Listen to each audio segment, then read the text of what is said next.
Xitoy Tashqi ishlar ministrligining bayonotchisi Zhao Lijian tönögün o'tkazilgan muxbirlarni kutib olish yig'inida Amerikaning Tayvan bilan bo'lgan 100 million dollarlik qurol bilan ta'minlash kelishimini bekor qilishi kerakligini aytdi.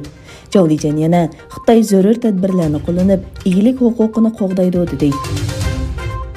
Amerika Tashqi ishlar ministri Antony Blinken Melbourne'da bugun o'tkazilgan 4 davlat ittifoqining tashqi ishlar ministrlari yig'iniga qatnashish uchun Avstraliyaga keldi.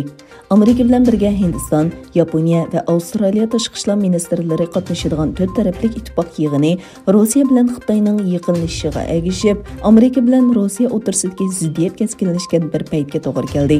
Egilanishicha, Blinken Avstraliyani ziyorat qilgandan keyin Fijini ziyorat qilib, Havayda Yapon va Koreyalik amaldorlar bilan Shimoliy Koreyaga munosabatlik masalalarni muzokara qiladi. Afrika ellari ittifoqiga a'zo davlatlarning rahbarlari Yaponiyaning poytaxti Addis Abebada o'tkazilgan Afrika boshliqlar yig'inida Afrikadagi 100 millionga yaqin kishi so'zlaydigan yerlik tillarning biri bo'lgan Swahili tilini rasmiy xizmat tili sifatida qabul qildi. Bu qarorning ma'qullanishi bilan Afrikadagi bir yerlik til tunji qatim bu ittifoqning xizmat tiliga aylandi. Ma'lum bo'lishicha, Afrika ittifoqida inglizcha va fransuzcha xizmat tili sifatida ishlatildi. Yevropa İttifaqı Rossiyaga maktub avatishga tayyorlik qilmoqda. Yevropa İttifaqidagi 27 davlatning birlashma maktubining loyihasi G'arbdagi bir qism axborot vositalariga oshkorlangan bo'lib, maktubga Yevropa İttifoqining tashqi munosabat va bexatarlik siyosati yuqori darajalik vakili Josep Borrellning imzosi qo'yilgan. Bu maktubda Rossiya tashqi ishlar ministri Sergey Lavrovning Amerika va bir qism Yevropa davlatlariga avatgan xatiga javob berilgan bo'lib, Moskvadan Ukraina chegarasi va Belorussiyadan chekinish talab qilingan.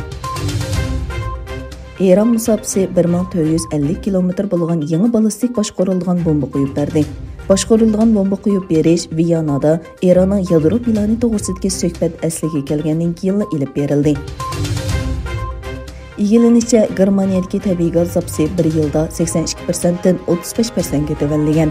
Energiya ehtiyojining eshishi, bahoning o'sishi va Ukraina krizi sababidan yuz bergan davolg'ishning bu yilmi davomlashishidan andisha qilinmoqda. Tönögün İstanbul'da Pakistan Baş Ministri İmran Xonning Uyg'urlar haqidagi yolg'on so'zlariga qarshi namoyish o'tkazildi. Yaqinqi bir necha yildan buyon ko'p qatim Uyg'urlar uchirgan zulm va Xitoyni ayblashdan o'zini elib qochgan İmran Xon bu qatim yana Xitoyning tarafini oldi. İmran Xon yaqinda bir Xitoy taratqusining ziyoratini qabul qilganda o'zining Pokistonning Xitoydagi bosh elchisidan bir dokulat topshirib olganligini, buningga asosan Uyg'urlarning zulmga uchrayotganligidek bir ahvolning mavjud emasligini aytgan.